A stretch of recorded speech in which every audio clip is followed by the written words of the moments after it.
Hi folks, Blair Shackroyd from Nose Creek Sport Physiotherapy, where we get you moving faster and feeling better. Here's one of the most common questions I get asked in the clinic on a daily basis, and that's when should I be icing, Blair, and when should I be heating? Well, there's definitely times to ice and there's time to heat.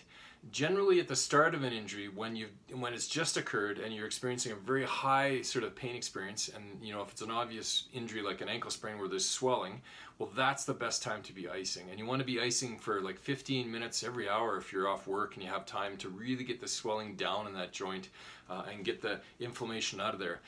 Because the sooner we get the inflammation out of the joint, the sooner we move into the next stage of the healing, and then you'll recover a lot faster. So ice can actually speed up your recovery and also help with that sharp pain that you're getting in that affected area.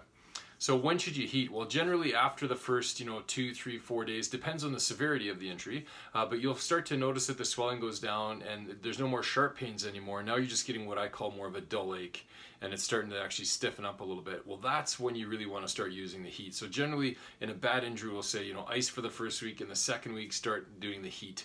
And heat can be something as simple as a heating pad. You can jump in a hot bath and soak in the bathtub if you like, because moist heat will always penetrate deeper than dry heat will. So as you're getting better, try to get into more like hot baths and things like that.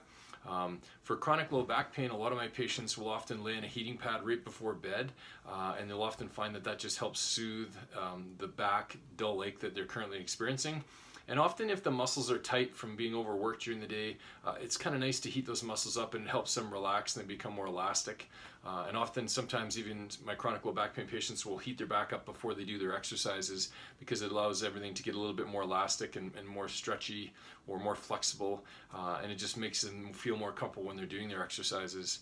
At the local swimming pool where I swim, a lot of the older arthritic patients will jump in the hot tub for 10 minutes before they actually get in the pool, just to kind of heat everything up, and they'll do a little bit of light stretching in the hot tub before they start their swim.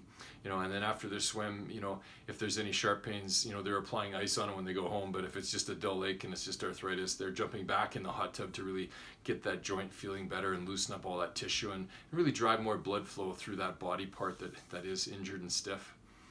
So there you go. So if it's stiff and tight, heat it. If it's a sharp pain and it just happened, you want to be icing it. Hope that helps with your pain management at home. So take care. Again, Blair Shackroyd on behalf of Nose Creek Sport Physiotherapy, where we get you moving faster and feeling better. Take care, folks. Bye-bye.